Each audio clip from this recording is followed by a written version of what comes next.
If you're looking to sell more tickets to your events and want to get 5 to 14 times higher return on your digital ad spend, this episode of PromoTix University podcast is going to rock your world. We're going to chat with Geoff Shames, founder of Crowd Control Digital, one of the world's best event marketing agencies, who's run ads for Millennium, 88 Rising, Kid Leroy, Judas Priest, KSI, Travis Scott, and more. We're going to dive in on Found.ee, a programmatic ad platform that can boost returns on ad networks like Facebook, Instagram, and other digital channels. We're also going to show you how to leverage a unique viral contest tool to turn one paid visitor into 8 to 10 names and emails and phone numbers for ticket sales on the same exact ad spend. You do not want to miss this. Stay tuned.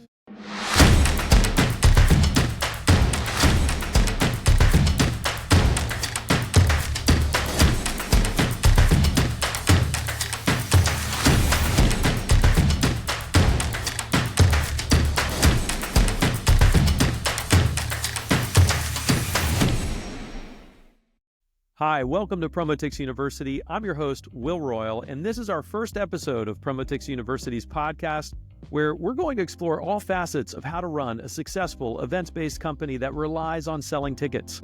Over the next many episodes, we're going to cover everything from proper budgeting to vendor negotiation, cash flow planning, production, raising capital, liability, operations, industry-based software, talent buying, selling sponsors, and my favorite, marketing, because we all want to sell more tickets, right? We'll dive in on case studies and host interviews with some of the top event producers and business owners who sell out venues and events and experiences consistently across the globe. If all of that sounds of interest to you, be sure to hit the subscribe button below to be notified when new episodes are released, and go ahead and hit that like button. Today on the show, we're blessed to sit down with Geoff Shames, an expert in digital advertising with Crowd Control Digital, specifically in the event space, who's driven more than $100 million in overall ticket sales through his campaigns.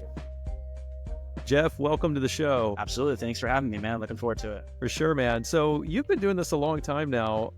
Tell me, how have things changed and shifted over the years, in the digital marketing space, since you first started doing this, through COVID up to today? It's definitely changed is the short answer. I think I got started with sort of event marketing and digital marketing in the MySpace days. So it used to be as simple as putting up a bulletin and doing some hacky stuff to get everyone there, and ads were incredibly cheap. Now we're sort of having the opposite problem where year over year advertising is getting more expensive. There's more saturation everywhere. There's seemingly more events. So just in general, it's a much more competitive landscape, which makes our job a lot harder. And talk to me about the individual platforms, because obviously MySpace is probably not a thing anymore for event creators, but now we've got Snapchat, TikTok, we've got all these new ones. The old ones are gone. Facebook, Instagram, still players in the market. Tell me, how are the different platforms actually performing, and what do you see that's working in the event space now to drive ticket sales? It's a bit of a mixed bag. I think the way we start every campaign is almost taking a step back and thinking about who the actual buyer is. Your 13 to 17-year-old music fan is probably going to be on TikTok or Snapchat. Middle-aged housewife in Kansas that listens to adult contemporary may be better on Facebook or a Google. They're just searching for their favorite artist. So it's not always one-to-one. Sometimes there is sort of an outsized return on one platform versus another, just depending on who the consumer actually is.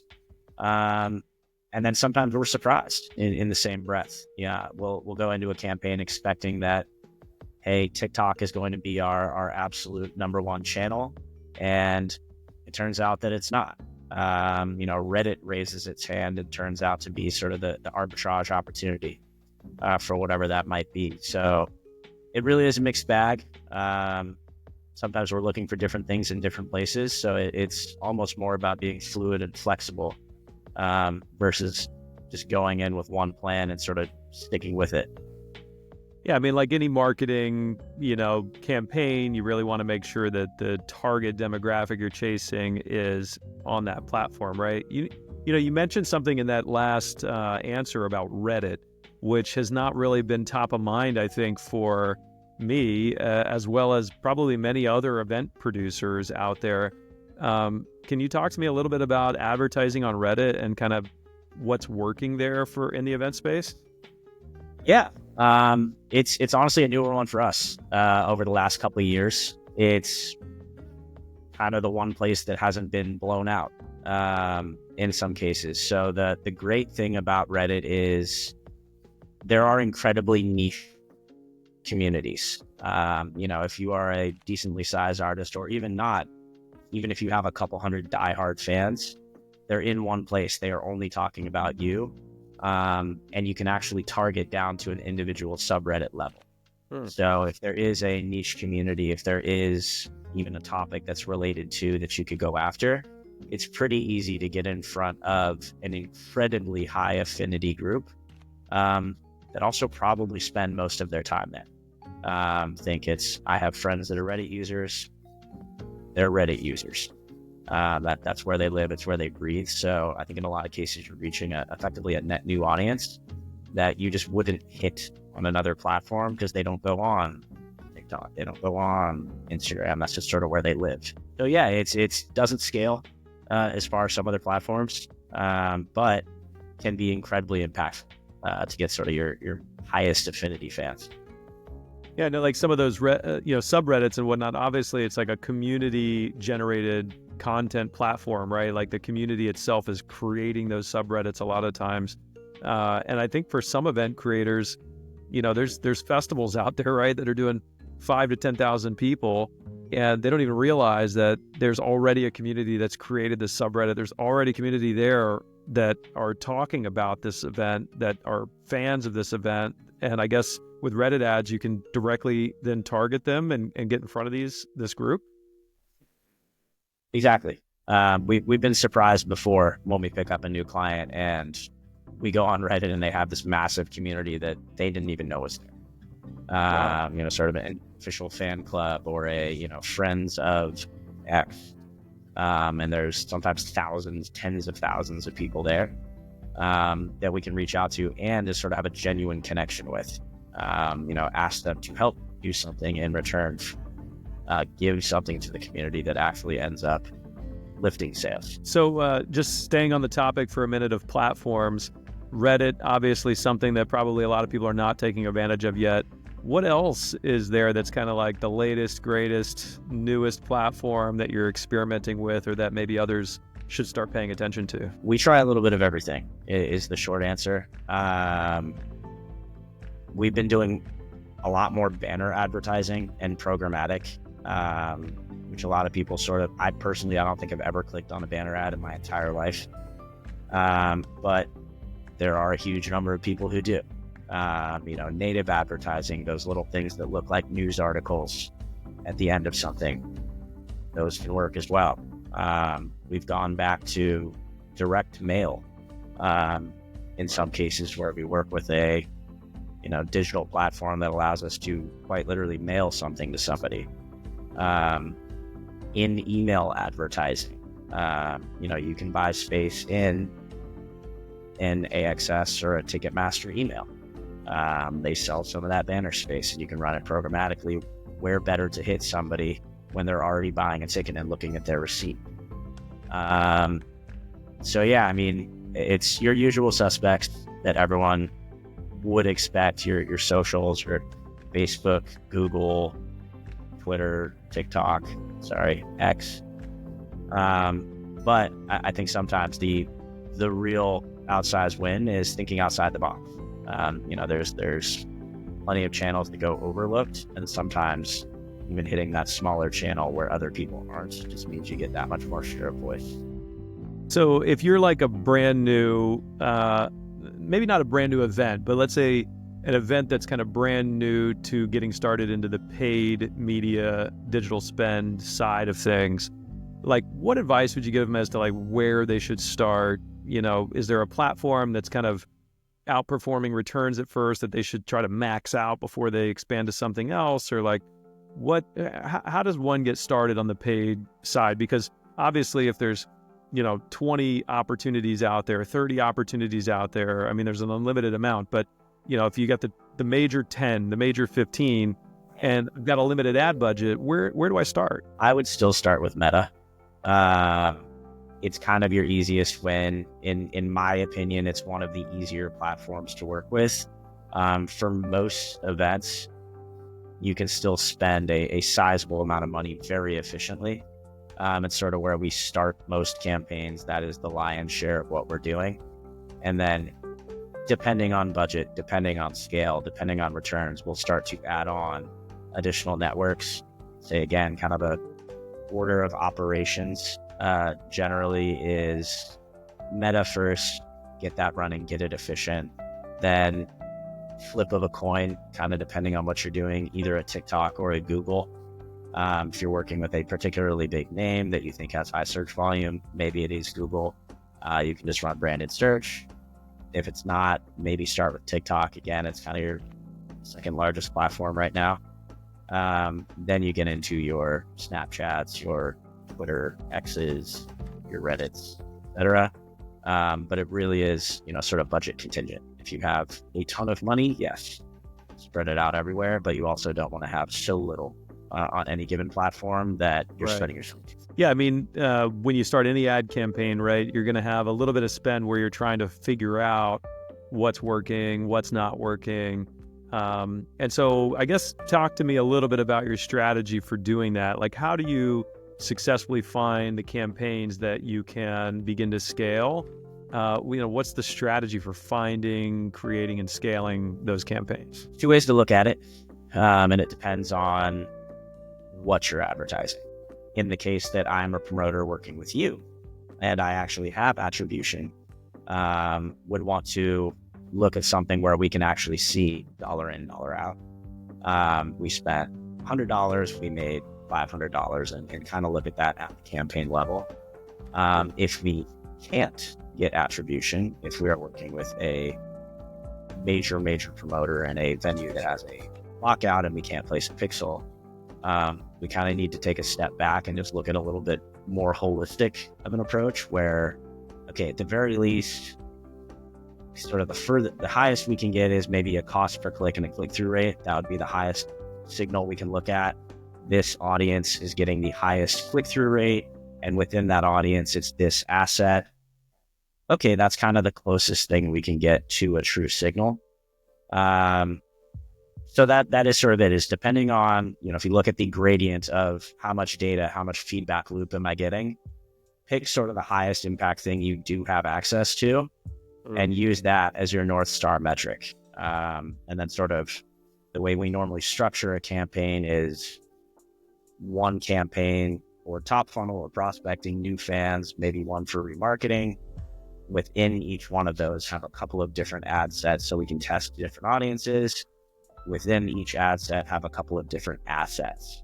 So as you sort of run some ads and look through that, you should start to see, hey, asset A is always performing a little bit better regardless of audience. Okay, check. That's our best asset right now. Now at the ad set level, hey, this audience seems to really be the most reactive. Again, whether it's the highest click-through rate or actual sales. With that, you sort of have that signal. This is my asset. This is my audience. Let's punch that as hard as we can until the wheels. So you got diminishing returns, right? And then you're looking at something else. So obviously, like, the buying patterns for attendees and ticket buyers has changed across the landscape of different types of events, really. But post-COVID, it's very different than it was pre-COVID, right? We used to drive tons of pre-sales very early on. It was easy to get something to scale. Now the buying patterns have changed. Obviously, people are buying a lot closer to the event. How does that affect the strategy when it comes to advertising online? It adds a lot of stress. We sort of look at it and there's kind of three phases. There was pre-COVID.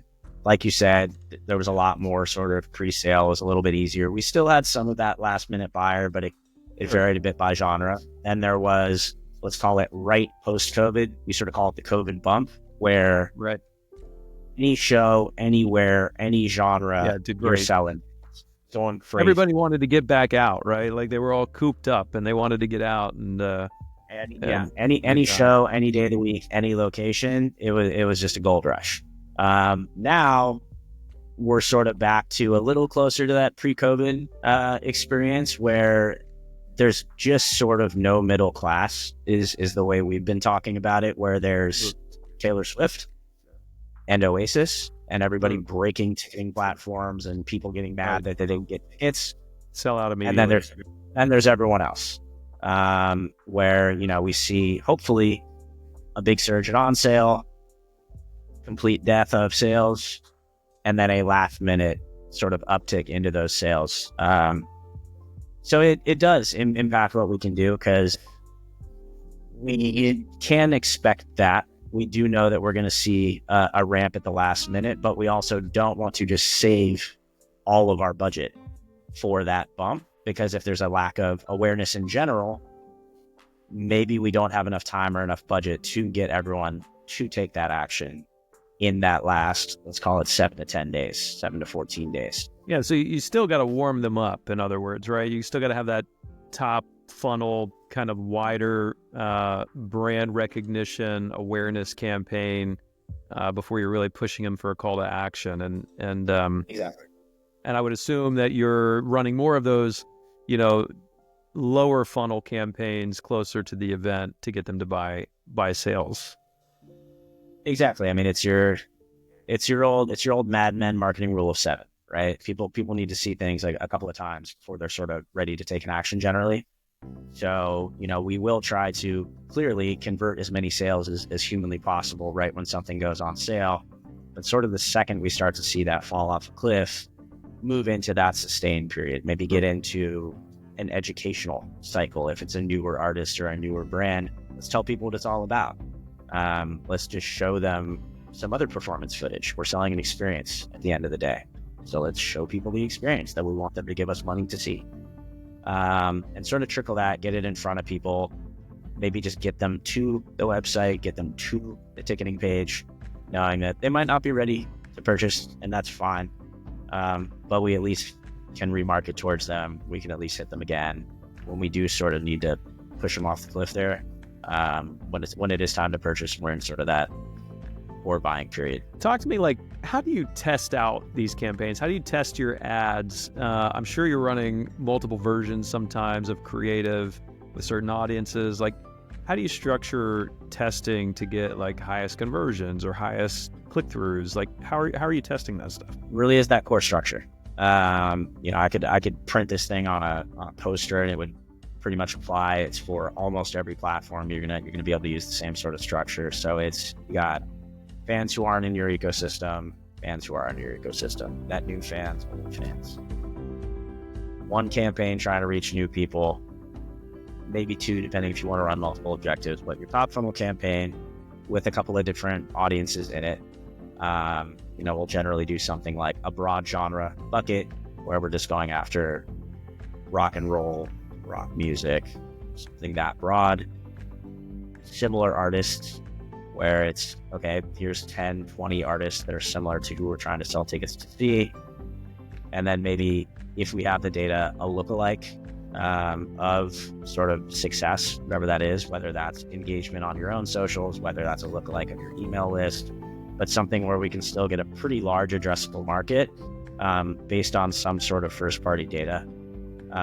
Again, depending on budget, sometimes we can put in a lifestyle audience if there's certain publications or TV shows or something like that would be really sort of indicative of who we're trying to hit. You can hit that, and then within each one of those, put all of the same assets. So the idea is we kind of want to have consistency across the entire structure.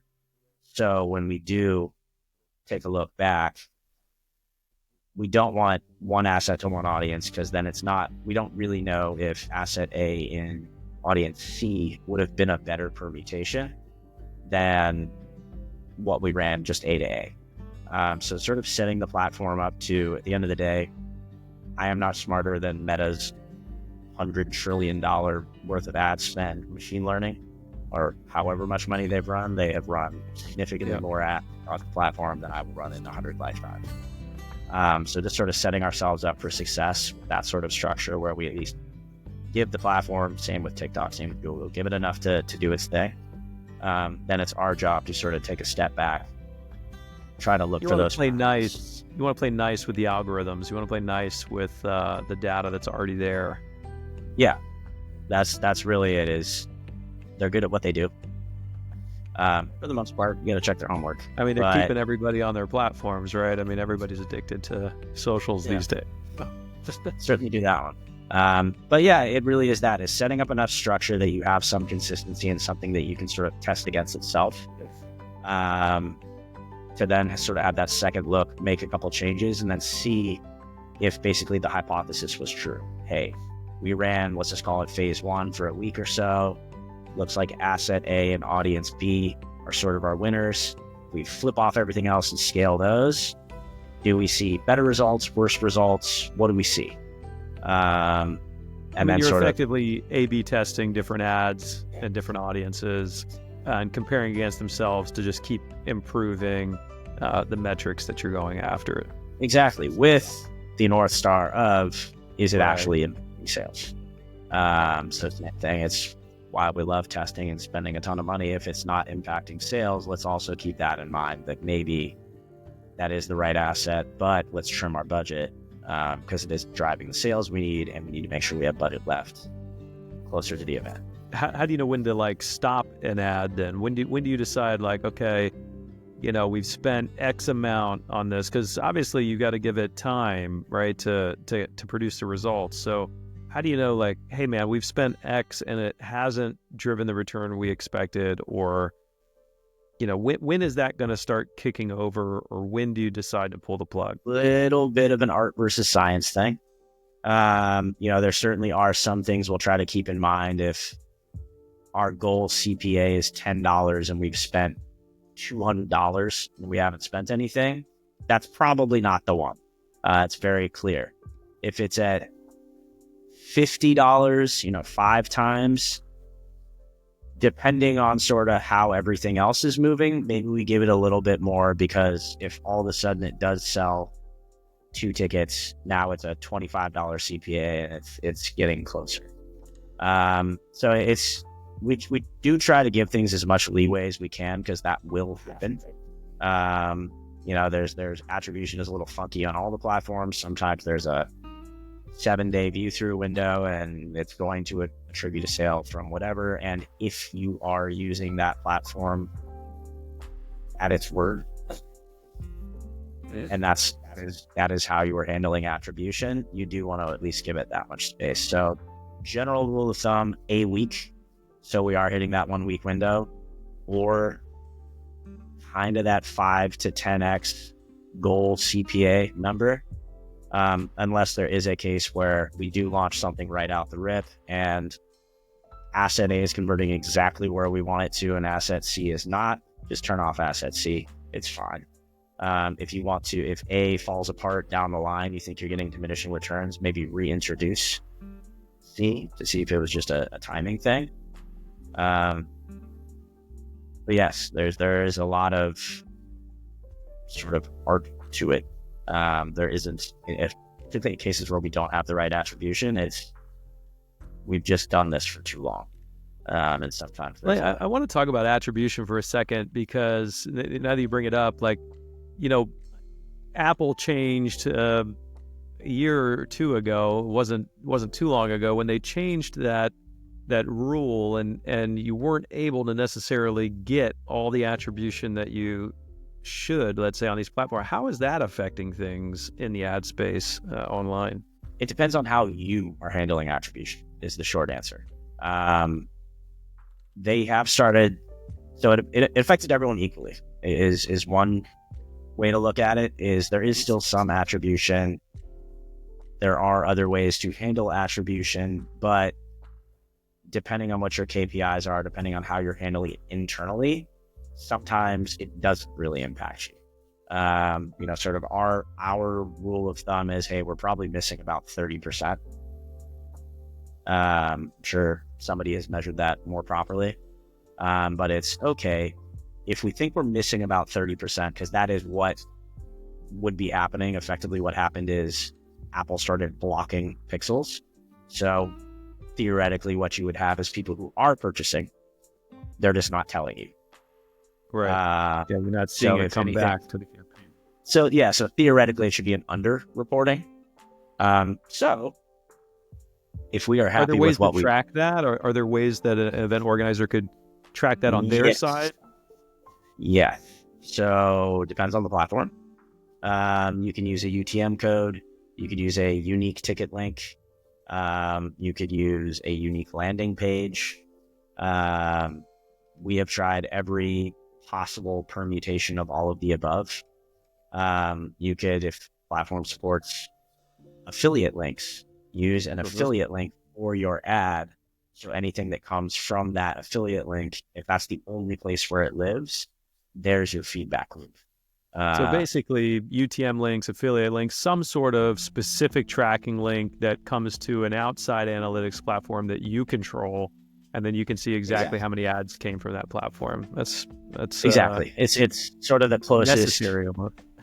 Yeah, it's lawn darts, right? It's as close as you can get. So if that's sort of what you have, I think it's almost more important in the way we look at it with a lot of clients and partners is, what do you want the source of truth to be? Right. And as long as it's consistent, you can at least benchmark against yourself. And to say, okay, it is going to be Meta's reporting.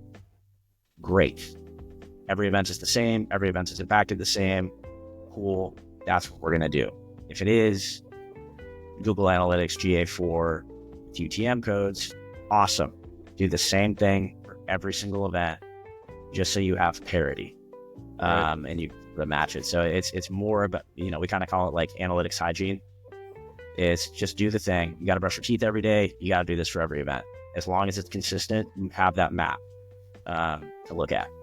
I mean, it does sound like you can get fairly accurate then with your own analytics tracking. Let's say if you, inside the ticketing platform, if you use an individual affiliate link, I mean, you could generate an additional affiliate link for every ad that you're running on the platform, right? So then you truly do know, even if you're running 10 different ads on Meta, which ad is actually driving the sales through your own internal reporting, rather than relying on Meta and not being able to, get that feedback from Apple that it needs to track the conversion. That's a great suggestion. So we all had to go backwards. It's what we all had to do before Pixels. Exactly. Before Pixels. That's what we were doing. That's right. Yeah. So from a budgetary perspective, maybe obviously there's events that are, have a very small budget, and there's events that have, millions of dollars to work with. From an advertising perspective, though, about how much should event creators be expecting to spend to acquire ticket sales? And maybe that number is different for, a newer event than a more established event. What do you typically see as like an ad spend budget compared to what they're trying to drive overall in ticket sale revenue? Two-part answer. Generally, when we look at overall marketing budget, period,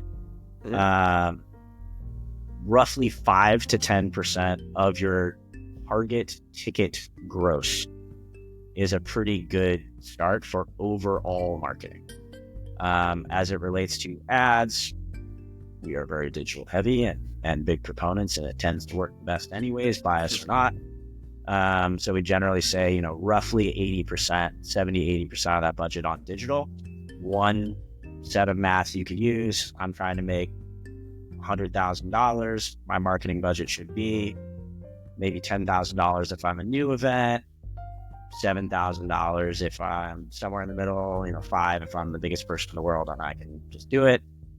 And then a big portion of that on digital. The second is, everybody more or less agrees, if you can get a 4x, 5x return on ad spend, you're doing quite well at scale.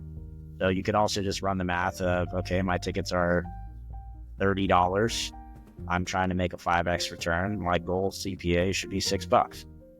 And just sort of use that as at least a barometer. One thing I always do like to flag is, because of said pacing, sometimes those numbers will drastically change. So it's maybe not the end of the world if for that ticket you're sitting at a $20 CPA a couple weeks out, because all of a sudden you're going to start driving sales for $2, $3, $4 in the last average will hit where it's supposed to be, right? So it'll average out to kind of where you do want it to be at the end of the campaign. Again, clearly you don't just want to burn cash, but particularly if you have some historical data and you can mostly hope to see that behavior, you can try to work that into your sort of projections. Yeah, so the first year you're doing your event, it might be a lot of data buying that you're doing. You're trying to target something, but as you get an idea of what your ticket scaling is, the next year you can kind of use that ticket scaling to judge where that, current ad spend cost per acquisition, let's say, that's currently being shown to you, where it should be based on where you are in the ticket scaling process, right? Exactly. And same thing. How are you comparing to the previous year? Are you ahead of pace? Are you behind? Are you ahead, behind? Yeah. Sure. All right. Let's give me a cool story about the coolest ad campaign you've ever run that you thought was just,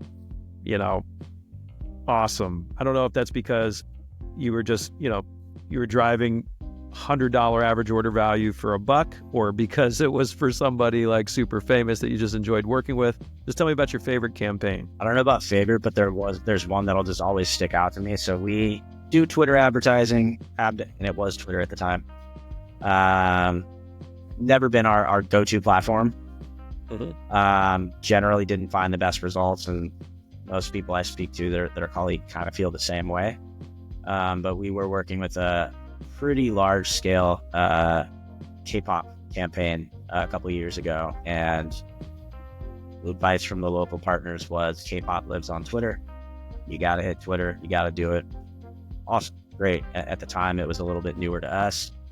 More than willing to take the suggestion and the advice, the expertise. And yeah, it was about $1 for a $150 ticket, to the point where we were scrambling internally, freaking out, thinking that we had messed up all of our pixel placements, and that there was just no possible way that you were driving it. Yeah, and we were selling tickets this efficiently, or this is not possible. We have messed up. We're gonna have to figure this out and credit back the client and do something. We're gonna have to. I'm stressing, beard's turning gray. It was horrible. And really, you're just crushing it this whole time, right? And this whole time, it was just the greatest ad campaign of all time. The net result ended up being something like a 67x return. Wow. Every dollar was making $67. And we actually ended up needing to go back towards our partners and saying, we need all of the money. Yeah. Just give us all of the money. With all of the money, we'll tell you what. Do nothing else, just this, and you're going to sell all your tickets. Truly, we're like, hey, does anyone care if we just turn off everything else? We're just going to dump a huge amount of money into this channel, because we did go as far as putting in a UTM code and doing all, and it was real. So that was one where, again, we love to be wrong. And on a channel that you guys didn't really utilize that much for events that often. And I guess that goes back to what you said earlier, that the channel really matters in regards to the demographic you're going after, right? 100%. Yeah, that was a particularly fun one, particularly because we were wrong. Made it a good result. But yeah, that was I'll never forget that one. That was crazy. I just remember opening up, sitting with the team. We're going through our daily reporting. We just opened up the report, and I just freaked out. I was like, something is horribly wrong. Tell me and all the listeners, really, what's one thing that they could start doing today to help their ads convert better? Cut more. I am still surprised daily that a lot of people sort of look at advertising as, they know it's important, they know they need to do it, but it's a box to check. So they have their event flyer and they throw it up and they put the budget on it and they sort of walk away. And it would not be, we get brought into some of those scenarios where somebody's in hot water. Say, hey, we spent a huge amount of money and it's just not selling. And we suggest something as simple as, have you made it the flyer? Try a different ad. Yeah, you had one ad running, try something different. Yeah, try something different. Change the copy. You have this 2-paragraph long caption, turn it into 3 sentences and see what happens. And literally overnight, they start getting 5 times better results. So maybe they can take the same ad they've got and just try 5 different versions of creative, 5 different versions of copy, 5 different audiences, run some A, B, C, D tests, see which one performs best, right? And then drop the mother load on whatever seems to be performing the best, but not until then. I think at the end of the day, if you are promoting a show, the show is worth tickets. You would not to that show. You would not be doing that show if it wasn't worth something. Just because the ads aren't working doesn't mean it's not going to sell. It might just be sort of a miss. You need to find what will sell. Clearly, that artist, that band, that whatever has sold tickets before. Go a different piece of creative. Change the caption a little bit. Look at your ticketing page. Do you need to change the copy there? Change the banner. Do something. Really just don't discount the power of easy changes. And that does not mean go out and make a new flyer if it's super. Change the caption. Change the color. Put up a photo instead of the flyer, and just see what happens. Because it could be that simple. It could be a 5-minute project that just turns the thing around. Right. So test more. That's the rule. If it's not happening for you, test more, and it will happen eventually. You just got to find the right combination of ad, copy, and audience. Geoff, thanks so much for joining us on the podcast today, and bringing your expertise to the table, sharing what's worked for you, sharing these insights. To everyone out there who's watching, if you want to work with Geoff, you can visit crowdcontroldigital.com and reach out to him. He's more than happy to take a look at your ad campaigns and help you out. Yeah, absolutely. Thanks, Will. This was a good time. Like you said, always willing to chat with anybody. So anybody listening, feel free to hit the website, shoot us a line, and I or somebody from the team will get back to you as quickly as possible. Awesome. Thanks, Geoff. Next up on the show today, we're going to dive in and do a quick review of Found.ee, a programmatic advertising platform that allows you to target your audience better and generate much higher returns on your paid media spend. Let's check it out. All right, so this is Found.ee. It's an advertising platform that allows you to reach a ton of different media channels all within the same platform and get greater performance. And when I say greater performance, I'm serious about this. I mean, you're going to get 14 times on average more impressions on Facebook than if you went to Facebook directly, 28 times more on Instagram, 32 times more on their other premium publishers, and even on Google Ads, you'll get 2.5 times more impressions. So this platform is leveraging their media buying amount, right? Like their weight in the industry, as well as doing programmatic ad buying to get you this increased performance. And that's why it's taking off in popularity. Even the Oprah Winfrey Show has used it at this point.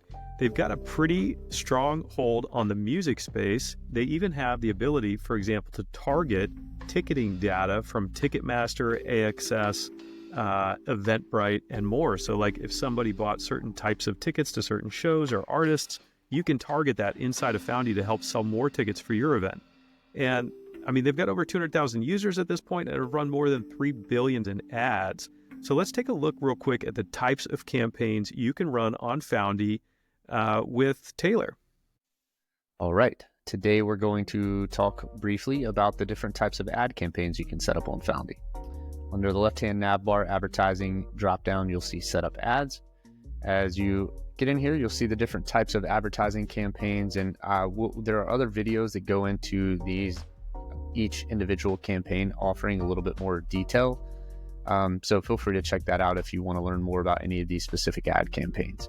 So web and mobile ads, these are standard, probably most popular or most frequently used ad campaigns. These are display banners that get served across the internet, across multiple different types of websites, as you can see here, Rolling Stone, GQ, TechCrunch, Pitchfork. They also get served to many different audiences that might have specific kind of behavioral or characteristics that are more in your demographic. So if somebody falls into a certain type of genre of music, a rock music fan, or somebody that often buys concert tickets online, you can reach those folks across the web.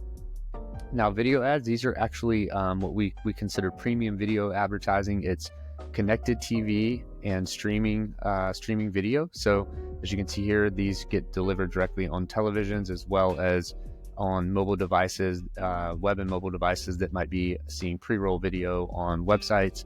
But most of the time, these are used for delivering streaming, essentially video commercials, TV commercials, 15 to 30 second videos on people's televisions while they're in their living room watching TV through streaming devices. These are going to be great for brand awareness. You're not necessarily driving a lot of traffic like you might be doing on the web and mobile ads. You do have a URL that people can click, but it's generally, since people are watching these on their TVs or they're watching some specific program, it's a great brand awareness piece, but not something you necessarily would deliver traffic to or drive a lot of website clicks. Remarketing web and mobile. This is going to be just like display banners, but these are going to be campaigns that are marketing to an audience that you've built up using your Found.ee pixel. You generally do want to have a good size audience. We recommend at least, somewhere in the 10 to 15,000 total audience before you start remarketing. The smaller the audience size is, generally the higher the cost are. So, Found.ee is known for delivering low CPMs, which is cost per 1,000 impressions. And generally, with web and mobile or remarketing web and mobile, you need a bigger audience to really effectively reach people at a lower cost. So do a good job of driving a lot of traffic to your websites and build up those audiences before you start running remarketing campaigns. Newsletter banners, these are going to be also display banners that actually you create and get placed into a third-party newsletter. So similarly to web and mobile ads, you would upload a banner, you add a couple additional pieces, and then basically these get served inside of newsletters that people are opening. So they're third-party newsletters. It's not you sending an email to somebody. It's people that might be subscribed to a Rolling Stone email news list, or any of these other examples, or even like a local news organization that serves ads in their newsletters. These are kind of, again, for really more awareness. Generally, you're not seeing a ton of clicks, although you could obviously drive traffic with the link in these as well. And here you have Spotify audio ads. These are, user-generated audio clips that get served via Spotify audio. It's only serving to people that don't have a paid subscription on Spotify. Because we don't have a minimum spend on these Spotify audio ads, it seems that we do sometimes get limited inventory. So if you're really trying to have a full strategy that's focused on Spotify, if you have their minimum budget of $250, I'd recommend going direct. But if you have a more limited budget, you can certainly use our Spotify offering, and definitely check that video out that talks a little bit more about your strategy when using this as well. Indoor digital billboards. This is our most recent addition to the advertising offerings. These are, just like they say, digital billboards in a sense. So similarly to the CTV or video ads, OTT video ads, these are going to be a 15 to 30 second video.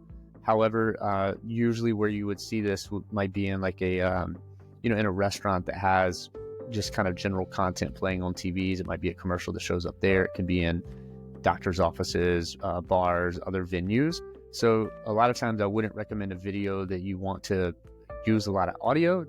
Think about it as a billboard essentially. So definitely check the video out on that. We go in a little bit more detail as well. But these are all of our advertising offerings.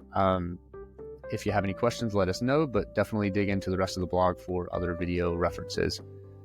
And hope you have a wonderful day. Another amazing tool event creators have been using to get 8 to 10x return on their ad spend is the viral registration contest tool from PromoTix. It helps your events go viral by getting contest registrations and getting the registrants to invite others to register for the contest as well. The way you get an increased ROI in your ad spend is because the one paid click that drives one visitor turns into 8 to 10 people into your database, effectively giving you an increased ROI of 8 to 10x. Let's jump in and take a look at this tool. How are you, Sebastian? Doing good. Thanks, Will. So, Seb, why don't you show us how to launch a registration contest on PromoTix? Yeah, super easy. So from your dashboard in PromoTix, on the left side of the screen underneath the marketing section, the very first tab is registration contests. And I've actually already built one out here that we can take a look at. Here we go. So this is the page that you would set up when you're building a registration contest on our platform. And this page is customizable. You can edit the images, you can edit the banner color at the top, and then of course all of the written text here you can customize to whatever you want.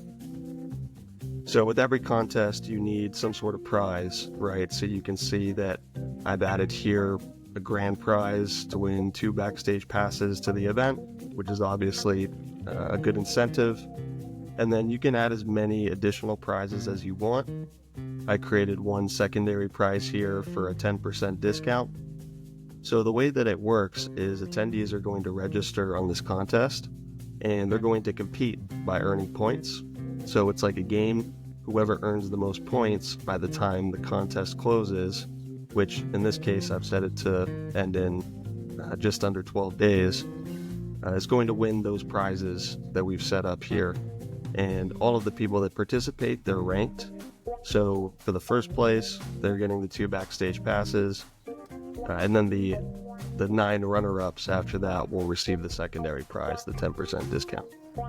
Yeah, and the success of the contest a lot of times will depend on the quality of these prizes, right? So obviously the stronger the prize, the more people want to win it, the more they're going to register, the more they're going to invite other people. Absolutely. And on the topic of prizes, I found that it's better not to offer tickets as a prize, because what we tend to see happen is potential attendees will register on the contest and then they won't buy tickets because naturally they want to wait and see if they've won.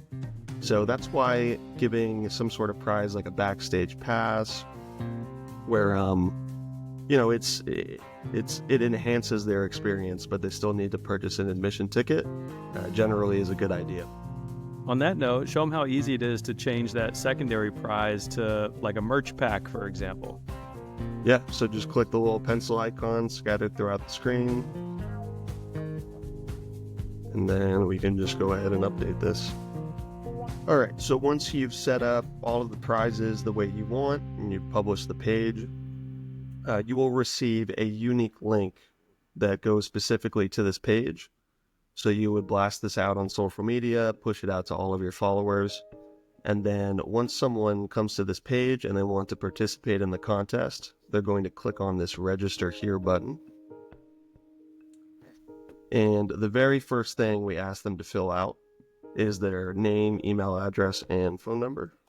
So we'll go ahead and put that in here.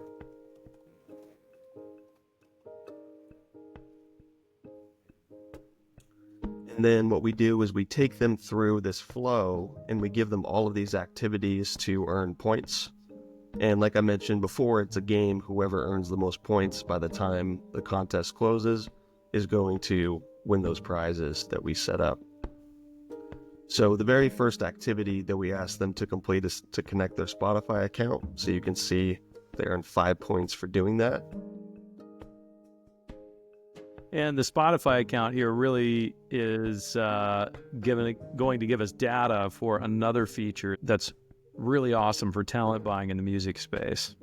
Absolutely. Yeah, there's a reason why we incentivize connecting Spotify, and that's because we pull a lot of really valuable data from everyone that connects their Spotify account. All right, so that's the first activity. And then if I move on to the second screen, so here they can share the contest on Facebook and Twitter. So they earn 5 points for each of those platforms that they share to.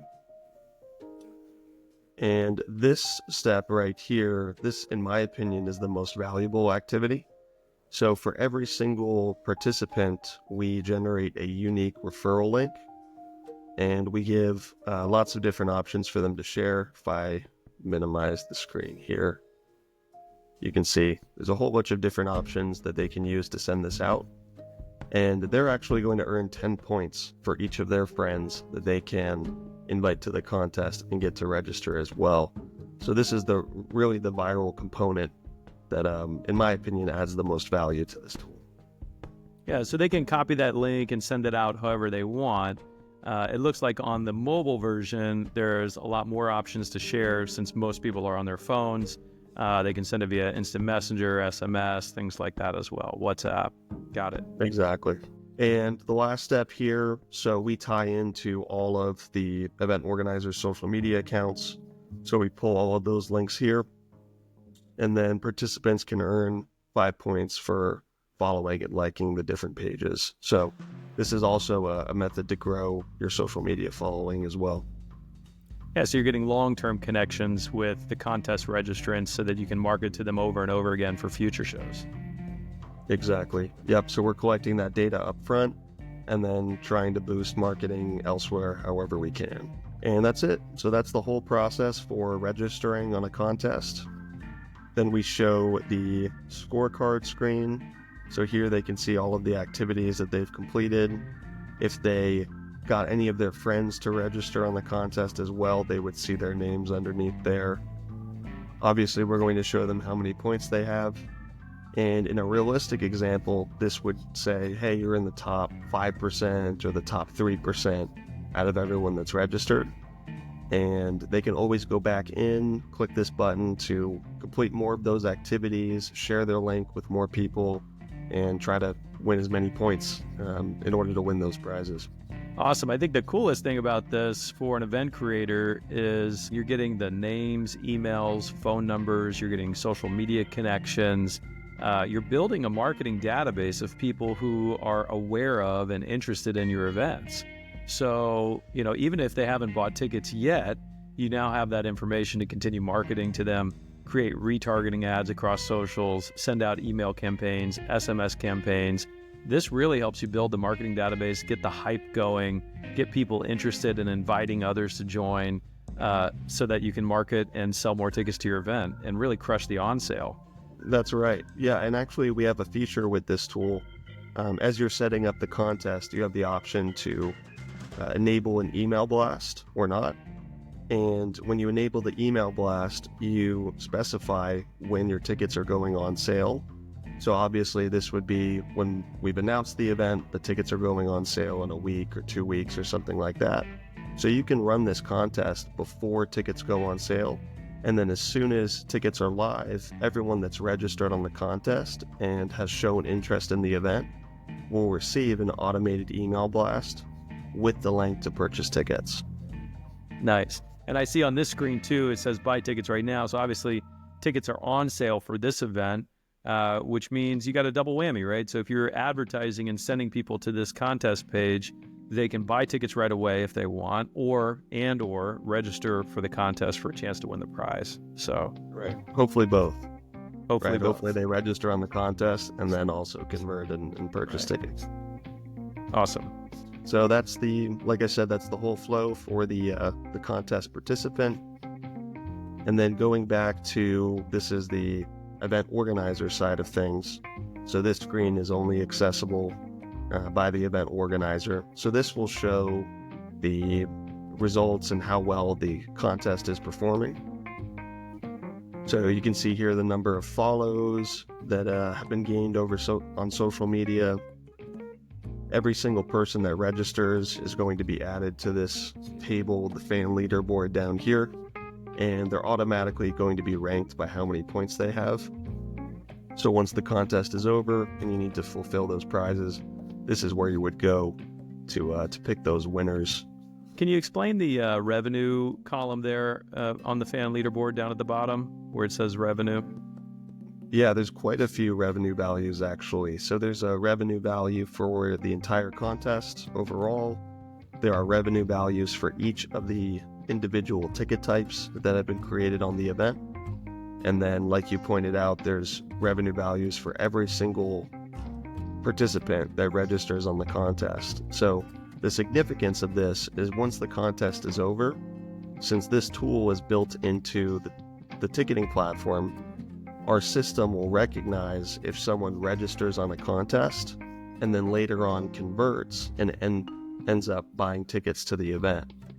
So you can track the exact ROI. Let's say if you were giving away a prize that was worth $500. At the end of the day, you can look at this page and see, hey, we've actually generated $10,000, $20,000 in ticket sales because we did this campaign.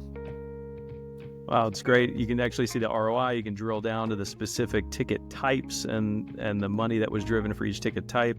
And the revenue on the leaderboard down at the bottom is basically the revenue that's generated from the referrals that each of the registrants have provided. So, Sebastian, if you had sent 10 people to register and they all bought tickets, your name would be credited with the revenue there. And so, as an event organizer, you can really tell who your star fans are that are, helping you to spread the word about the event and actually helping you to drive sales.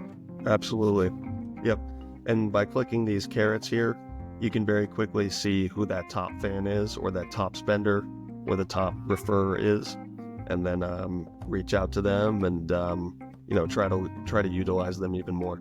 So that about wraps up this episode of PromoTix University's first ever podcast. If you want more of this type of content, please give it a like and a share, and don't forget to subscribe to the notifications so you can be informed the second we drop the next episode. Also, let me know in the comments, what topics do you want us to cover in detail on future episodes of this podcast? In the next episode, we're going to dive in on 3 marketing tools you probably didn't know exist that can help you drive more sales right now. So thanks for joining, and until next time, keep selling those tickets. Take care, everyone.